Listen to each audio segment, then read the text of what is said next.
Welcome to the story world.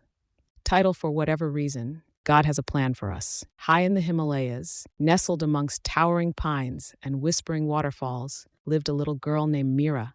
Mira's father, a woodcutter named Mohan, worked tirelessly, his strong arms chopping wood from dawn till dusk.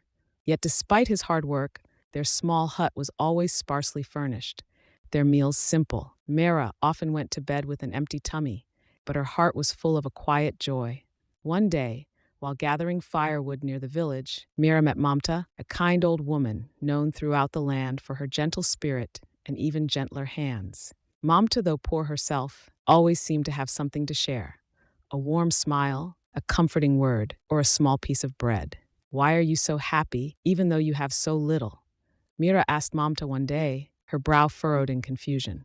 Mamta smiled, her eyes crinkling at the corners. "Because, little one," she said, her voice as soft as the mountain breeze, "God has a plan for each of us. Sometimes his plan seems hard to understand, but it's always perfect, even if it doesn't look like it at first." Mira pondered this. She didn't understand. Why did she have so little, while others in the village seemed to have so much?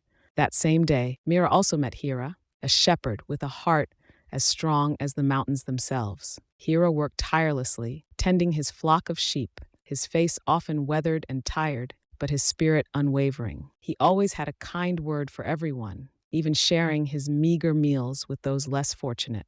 One evening, a terrible storm raged through the mountains. The wind howled like a hungry wolf, and the rain lashed down like 1,000 angry whips.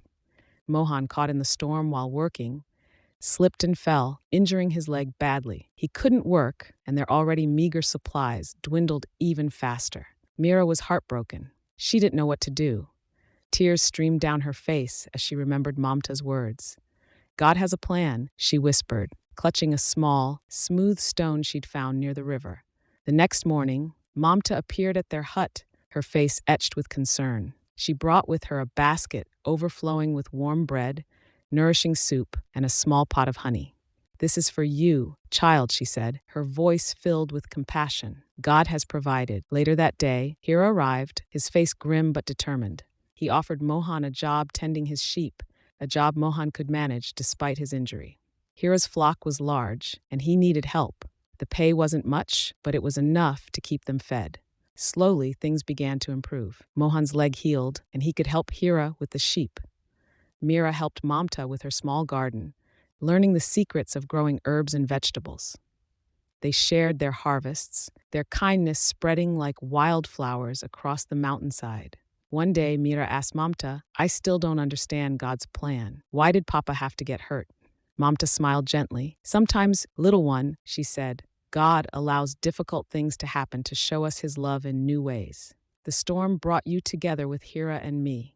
It showed you the kindness of others and the strength of your own spirit. It taught you that even in hardship, there is hope, and that God's love is always present, even when we can't see it." Mira looked out at the breathtaking mountain vista, the sun shining brightly on the snow-capped peaks. She understood now, not completely, but enough. God's plan wasn't always easy to see, but it was always there, weaving its way through the challenges and the joys, leading them towards a future filled with love, kindness, and unwavering faith. And in that understanding, Mira found a peace that surpassed all understanding. For whatever reason, God had a plan, and it was perfect. For more videos, please subscribe our channel.